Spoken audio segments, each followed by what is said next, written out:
नमस्कार, मी दिनकर शिंदे. आपण पाहताय डीएस न्यूज. तुमचं मत माझं मत मध्ये आपलं स्वागत. मित्रांनो, महत्वाचा आणि गंभीर विषय मी आपल्या समोर घेऊन आलो. तो म्हणजे असा की बीड जिल्ह्यातल्या मस्साजोग तालुक्याचे सरपंच राहिलेले संतोष देशमुख यांची अत्यंत निर्घुण आणि निर्दयीपणे हत्या करण्यात आलेली हे प्रकरण आपल्याला माहिती आहे. संतोष देशमुख यांची हत्या होऊन आज जवळपास 10 दिवस उलटून गेलेले आहेत. मात्र या घटनेतले आरोपी अद्यापही पोलिसांना सापडलेले नाही. हे दुर्दैव म्हणावं लागेल. विशेष म्हणजे 6 डिसेंबरला मस्साजोग या ठिकाणी ज्या पवन ऊर्जा प्रकल्प आहे, या पवन ऊर्जा प्रकल्पावर काही तरुणांचा गावकऱ्यांशी त्या ठिकाणी वाद झाला होता. हे जे तरुण त्या ठिकाणी आले होते, हे पवन ऊर्जा प्रकल्पाच्या अधिकाऱ्यांशी आम्हाला भेटायचंय, आम्हाला आज जाऊ द्या असा आग्रह त्या ठिकाणी करत होते, दादागिरी करत होते. आणि त्या ठिकाणी असलेले वॉचमॅन यांनी त्यांना अडवलं. त्या ठिकाणी कर्मचारी असलेले काही गावचे ग्रामस्थ यांनी सुद्धा त्यांना थांबवलं.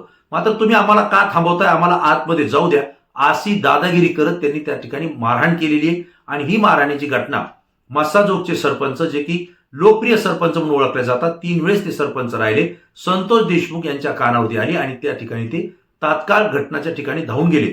त्यांच्या सोबत सुद्धा काही गावकरी त्यांच्या मदतीला त्या ठिकाणी गेले आणि हा वाद मिटवण्याचा त्यांनी प्रयत्न केला. या ठिकाणी संतोष देशमुख आणि जे कोणी आरोपी त्या ठिकाणी आले होते यांच्यामध्ये सुद्धा बाचाबाची झाल्याची घटना त्या ठिकाणी घडली. मात्र संतोष देशमुख यांनी हा वाद मिटवला आणि जे तरुण बाहेरून आले होते त्यांच्या अंगावरती गावचे तरुण धावले. त्यानंतर त्यांनी बाहेर काढलं. ही घटना 6 डिसेंबरला घडली होती. या घटनेचे पडसाद मनामध्ये ठेवून किंवा या घटनेचा राग मनामध्ये ठेवून आरोपितांनी संतोष देशमुख यांची 9 डिसेंबरला भर दुपारी त्या ठिकाणी अपहरण करून निर्घुणपणे हत्या केलेली आहे.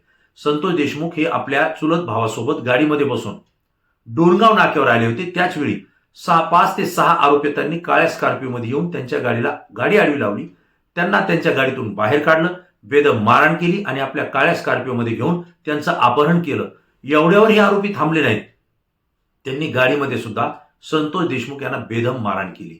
विशेष म्हणजे त्यांना बाहेर काढल्यानंतर सुद्धा त्यांना इतक्या प्रचंड वेदना देण्यात आल्या. त्या घटना मी या ठिकाणी आपल्याला सांगू इच्छित नाही, कारण डीएस न्यूजच्या माध्यमातून ती व्हिडिओ मी आपल्याला यापूर्वी ती माहिती दिलेली आहे. परंतु त्या ठिकाणी सरपंच संतोष देशमुख यांच्या अंगावर 1 ते 2 इंच सुद्धा जागा रिकामी राहिली नव्हती की ज्या ठिकाणी या तरुणांनी त्यांना मारहाण केली नसेल. प्रत्येक शरीरावर वळ उमटलेले होते, पूर्ण शरीर काळनिळं पडलेलं होतं. विशेष म्हणजे त्यांच्या अंगावर ब्लेडनं वार केल्याची सुद्धा आपल्याला माहिती मिळते. याही व्यतिरिक्त पुढे जाऊन त्यांच्या डोळ्याला लायटरनं चटके दिले, पेटून देण्याचं काम सुद्धा प्रयत्न सुद्धा या आरोपींनी त्या ठिकाणी केला. आणि त्यांचं निधन होत नाही हे लक्षात आल्यानंतर, त्यांचा जीव जात नाही हे लक्षात आल्यानंतर या तरुणांनी त्यांच्या अंगावर गुडघ्यासह उड्या मारल्या आणि त्यांच्या बरगड्या मोडून त्यांचं त्या ठिकाणी निधन झालं. हे मला आपल्याला या ठिकाणी सांगायचे. त्यांची हत्या झाली. हे जे काही हत्याकांड एवढं निर्दयीपणे निर्घुणपणे घडलं, याचे पडसाद संपूर्ण महाराष्ट्रावर पसरले. कारण यामध्ये इतक्या भयानक घटना त्यांनी संतोष देशमुख यांच्यासोबत केलेल्या आहेत, त्या मी या ठिकाणी आता व्यक्त करत नाही आणि करूही इच्छित नाही. परंतु याचे पडसाद महाराष्ट्रामध्ये उमटले आणि महाराष्ट्राच्या विधानसभेमध्ये सुद्धा सत्ताधारी आमदार आणि विरोधी आमदार या दोघांनी प्रश्न उपस्थित केलेले आहेत. हे मी आपल्याला या ठिकाणी आवर्जून सांगतोय. पण या दरम्यान एक सीसीटीव्ही फुटेज, सीसीटीव्ही व्हिडिओ हा व्हायरल होतोय आणि या सीसीटीव्ही मध्ये, या फुटेजमध्ये किंवा या व्हिडिओमध्ये आरोपी असलेला सुदर्शन घुले आणि PSI राजेश पाटील यांच्यासह ज्यांची हत्या झालेली आहे ते संतोष देशमुख यांचे भाऊ धनंजय देशमुख यांची एका हॉटेलमध्ये भेट झालेली क्लिप ही आता व्हायरल होतीये. मला आपल्याला सांगावं लागेल की केज आणि मस्साजोगच्या दरम्यान वसंत विहार उडपी नावाचं एक हॉटेल आहे आणि या हॉटेलमध्ये संतोष देशमुख यांचे भाऊ धनंजय देशमुख हे आपल्या मित्रांसोबत चहा प्यायला गेलेले आहेत आणि ते एका टेबलवर चहा पिण्यासाठी बसले असताना याच वेळी PSI राजेश पाटील आणि या हत्या प्रकरणातले आरोपी सुदर्शन घुले हे दोघं जण त्या हॉटेलमध्ये येत आहेत. ते एका बाजूला एका टेबलवरती बसतायत. त्यांना त्या ठिकाणी धनंजय देशमुख हे चहा पिताना किंवा बसलेले दिसत आहेत. ते त्यांना बोलावतायत, त्यांना आपल्याकडे बोलून घेत आहेत. मात्र धनंजय देशमुख त्यांच्याकडे जायला नकार देत आहेत. ते पुन्हा त्यांना बोलवतायत, इकडे या म्हणतायत. त्यानंतर मात्र धनंजय देशमुख हे सुदर्शन घुले आणि PSI राजेश पाटील यांच्या टेबलवर जाऊन बसतायत. ते तिघही त्या ठिकाणी चहा घेतात आणि या ठिकाणी चहा घेतल्यानंतर त्यांचं बिल सुदर्शन घुले हे मालकाला देत असताना धनंजय देशमुख यांनी त्यांना ते बिल देण्यासाठी अडवलं, स्वतः त्यांचे पैसे दिले. धनंजय देशमुख यांना हे माहीत नव्हतं की हाच आरोपी उद्या आपल्या भावाचा खून करणारे, हाच आरोपी आपल्या भावाची त्या ठिकाणी निर्घुणपणे हत्या करणारे. आणि हत्या करत असताना हेच ते PSI पाटील असतील की ज्यांना कदाचित ही घटना माहीत असेल की हा आरोपी त्यांच्याजवळ काहीतरी या घटनेच्या संदर्भात बोलला असेल. परंतु ही याबद्दल अनभिज्ञ असलेल्या धनंजय देशमुख यांनी त्यांच्या चहाचं बिल दिलं आणि त्यांना हॉटेलच्या बाहेर वाटा लावलं आणि परत आपल्या मित्रासोबत ते चहा घ्यायला बसले, असं या व्हिडिओ क्लिपमध्ये दिसतंय. मित्रांनो, ज्या धनंजय देशमुख यांना आपण या संदर्भात चर्चा केली किंवा माध्यमांनी त्यांना विचारलं त्यावेळेस त्यांनी सांगितलं की सीसीटीव्ही मध्ये जे दिसतंय ते सत्य आहे. कारण घटना संतोष देशमुख यांची हत्या ही 9 डिसेंबरला झालेली आहे आणि ही जी व्हिडिओ क्लिप आहे ही 8 डिसेंबरची आहे. कारण 8 डिसेंबरला त्या ठिकाणी वसंत विहार हॉटेलमध्ये आम्ही चहा पिण्यासाठी गेलो होतो. त्याच वेळी PSI राजेश पाटील आणि सुदर्शन घुले दोघेही आले होते. त्यांनी मलाही बोलून घेतलं, मी चहाही त्यांच्यासोबत पिलो. परंतु यावेळेस मला त्यांनी विचारलं की 6 डिसेंबरला पवन ऊर्जा प्रकल्पावर नेमकं काय झालं होतं, कशामुळे भांडणं झाली. त्यावेळेस मी त्यांना सांगितलं की ते आपसात थोडाफार वाद झाला होता, भांडणं झाली होती, परंतु ती आमची भांडणं आता मिटलेले आहेत, त्यामुळे आता काही वाद राहिलेला नाही असं मी स्पष्टपणे बोललो. यानंतर मात्र त्यांनी मला काही विचारलं नाही आणि ते तिथून निघून गेले, असा सुद्धा खुलासा धनंजय देशमुख यांनी या ठिकाणी माध्यमांशी बोलताना केलेला आहे. मित्रांनो, ही घटना आणि हे प्रकरण इतकं गंभीर स्वरूपाचं आहे की या संदर्भात महाराष्ट्राच्या विधानसभेमध्ये आणि महाराष्ट्राच्या विधान परिषदेमध्ये सत्ताधारी आमदार असतील किंवा विरोधी पक्षाचे आमदार असतील यांनी प्रश्न उपस्थित केलेला आहे. घटना घडलेली आहे, विशेष म्हणजे 6 डिसेंबरला पवन ऊर्जा प्रकल्पावर वाद झालेला आहे. त्यानंतर 8 डिसेंबरला आरोपी आणि PSI हे एका हॉटेलमध्ये एकत्रित येऊन चहा पित आहेत आणि 9 डिसेंबरला या ठिकाणी संतोष देशमुख यांची निर्गुणपणे हत्या करण्यात आलेली आहे.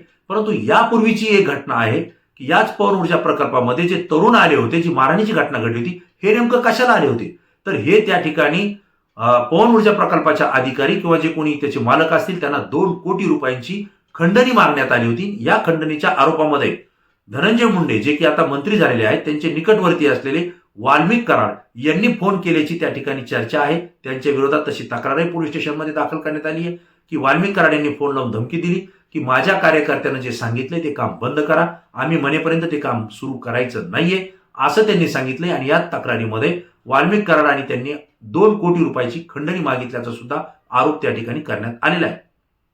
हे खंडणीचं प्रकरण ताज असताना त्याच संदर्भात हे तरुण या पवन ऊर्जा प्रकल्पावर आले होते, त्यानंतर ती मारामारी झाली आणि त्याच नंतर संतोष देशमुख यांची हत्या झालेली आहे. या सगळ्या साखळ्या एकमेकांमध्ये बसवत सत्ताधारी आणि विरोधी आमदार हे विधानसभा आणि विधान परिषदेमध्ये आवाज उचलत आहेत. आष्टी पाटोदेचे आमदार जे की भारतीय जनता पार्टीचे आहेत, सुरेश धस यांनी आक्रमकपणे या ठिकाणी आपलं मत व्यक्त केलेलं आहे. त्यांनी सदिच्छा भेट त्या ठिकाणी देशमुख कुटुंबाला दिलेली आहे.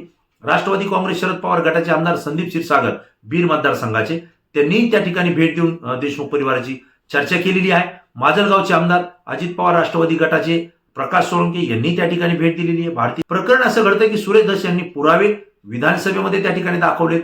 शिवसेना उद्धव ठाकरे गटाचे आणि विधान परिषदेचे विरोधी पक्षनेते असलेले अंबादास दानवे यांनी सुद्धा सभागृहामध्ये पुरावे दाखवलेत आणि त्यांनी सुद्धा त्या ठिकाणी वाल्मिक कराड त्यांच्यासह हे जे काही खुनाच्या प्रकरणामध्ये काही आरोपी आहेत ते सुद्धा अद्यापही पोलिसांनी ताब्यात घेतले नाही, अटक केलेली नाही. त्यांना तात्काळ अटक करा अशी मागणी केली आहे.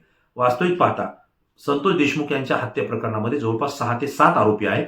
त्यापैकी 4 आरोपींना पोलिसांनी ताब्यात घेतलेले, अजूनही 3 ते 4 आरोपी हे फरार आहेत आणि वाल्मिक कराड हे खंडणीच्या प्रकरणामध्ये तेही फरार असलेत, त्यांचाही पोलीस शोध घेत आहेत असं सांगितलं जात आहे. प्रश्न असा आहे मित्रांनो, मुख्यमंत्री असलेले देवेंद्र फडणवीस जे की गृहमंत्री सुद्धा आहेत, त्यांनी यावरती आम्ही कोणालाही सोडणार नाही अशी प्रतिक्रिया दिलेली आहे. या संदर्भात सखोल अशी माहिती घेऊ, सखोल चौकशी करू आणि जे खरे आरोपी आहेत त्यांना या ठिकाणी कोणत्याही राजकीय पक्षाची साथ असेल, कुठल्याही पक्षाचे ते निगडीत असतील, त्यांना आम्ही सोडणार नाही, त्यांना आम्ही आतमध्ये पाठवू, त्यांच्यावर कारवाई करू असं स्पष्टपणे सांगितलेलं आहे.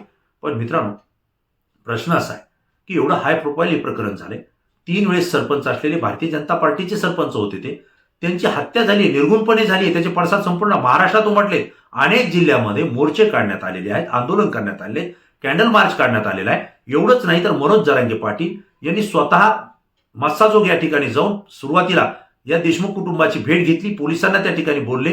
रस्ता रोको आंदोलन जवळपास 12 ते 14 तास चाललं होतं. याही ठिकाणी 4 ते 5 तास बसून जरांगे पाटलांनी पोलिसांना गुन्हा दाखल करण्यासंदर्भात आणि आरोपी अटक करण्यासंदर्भात त्या ठिकाणी ताकीद दिलेली आहे.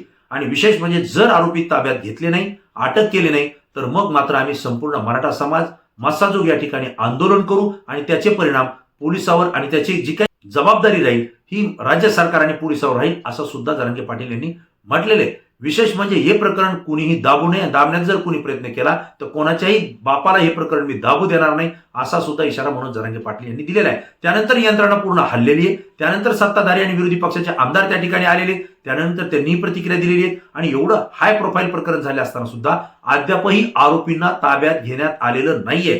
त्यामुळे महाराष्ट्रातल्या जनतेमध्ये एक प्रश्न निर्माण झालेला आहे की एवढी हाय प्रोफाईल, एवढं सरपंचाची निर्गुण हत्या, एवढं प्रकरण महाराष्ट्रामध्ये गाजतंय, तरी सुद्धा पोलिसांना आरोपी का सापडत नाहीयेत.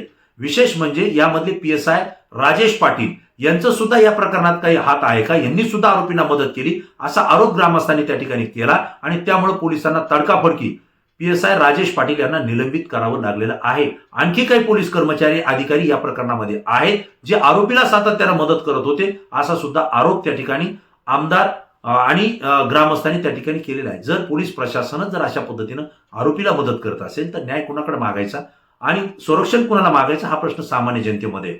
विशेष म्हणजे एवढं हाय प्रोफाईल प्रकरण घडल्यानंतर, सरपंचाची हत्या झाल्यानंतर, महाराष्ट्रात गाजावाजा झाल्यानंतर, विधानसभा आणि विधान परिषदेत त्याचे पडसाद उमटल्यानंतर आरोपीला जर ताब्यात पोलीस घेऊ शकत नसतील तर सामान्य माणसाच्या बाबतीत जर अशी घटना घडली, एखाद्याला मारहाण झाली, हत्या घडली, दरोडा पडला, लुटल्या गेलं, तर पोलीस त्या आरोपीला कसे पकडतील असा सामान्य माणसांचा प्रश्न आहे. आणि हा प्रश्न योग्य आहे. यामध्ये पोलीस प्रशासनानं कठोरपणे कारवाई करणं गरजेचं आहे. सगळ्या यंत्रणा हलवणं गरजेचं आहे. आणि या आरोपींना तात्काळ ताब्यात घेऊन यांच्यावर कडक कारवाई झाली पाहिजे. या दोषींना त्या ठिकाणी सजाच मिळाली पाहिजे. ही ग्रामस्थांची नव्हे तर तमाम महाराष्ट्रातल्या प्रत्येक जाती धर्माच्या, प्रत्येक राजकीय पक्षाच्या कार्यकर्त्याची भावना आहे. कारण एका व्यक्तीची त्या ठिकाणी इतक्या निर्गुणपणे, इतक्या निर्दयपणे हत्या बीड जिल्ह्यात होऊ शकते यावरती कुणाचाही विश्वास बसत नाही. आणि त्यामुळं या घटनेच्या पाठीमागं कोण आहे, याला नेमकं आरोपींना कोण पाठीशी घालतंय, जे आरोपी फरार आहेत त्यांना कोणी लपवून ठेवलंय, असे सुद्धा प्रश्न समाज माध्यमामध्ये चर्चेले जात आहेत. यामध्ये अनेक नेत्यांवर, अनेक आमदारांवर, अनेक मंत्र्यांवर संशयाची बोटं सुद्धा जनतेकडून त्या ठिकाणी उचलल्या जात आहेत, दाखवल्या जात आहेत. त्यामुळे खरं काय, खोटं काय, दूध का दूध, पाणी का पाणी, पोलीस प्रशासनानं तात्काळ करणं गरजेचं आहे. कारण या घटनेचे पडसाद जर लवकर हे आरोपी अटक झाले नाही तर पुढच्या काळामध्ये चुकीच्या पद्धतीने उमटू शकतात, अशी सुद्धा भीती या ठिकाणी सामान्य जनता व्यक्त करते. आणि त्यामुळं जे प्रकरण, जे CCTV फुटेज बाहेर आलेले, व्हायरल झालेले, या संदर्भात सुद्धा आपल्याला माहिती देणं मला योग्य वाटलं. मी आपल्याला माहिती दिलेली आहे. तुम्हाला ही माहिती कशी वाटली, तुमची प्रतिक्रिया तात्काळ कळवा. कारण तुमची प्रतिक्रिया संपूर्ण महाराष्ट्रातून असते, ती अत्यंत अभ्यासपूर्ण असते आणि म्हणून ती आमच्यासाठी महत्त्वाची असते. मित्रांनो, जाता जाता एक विनंती करेल, जर DS न्यूज चॅनलला तुम्ही अजूनही सबस्क्राईब केलं नसेल तर तात्काळ सबस्क्राईब करा. आणि जर सबस्क्राईब केला असेल तर हा व्हिडिओ आणि माहिती जर तुम्हाला आवडली असेल तर आपल्या जास्तीत जास्त मित्रांना शेअर करा, व्हायरल करा आणि DS न्यूजला सुद्धा सहकार्य करा. पुन्हा नवीन विषय, नवीन मुद्दा घेऊन आपल्या समोर येईल. तोपर्यंत धन्यवाद.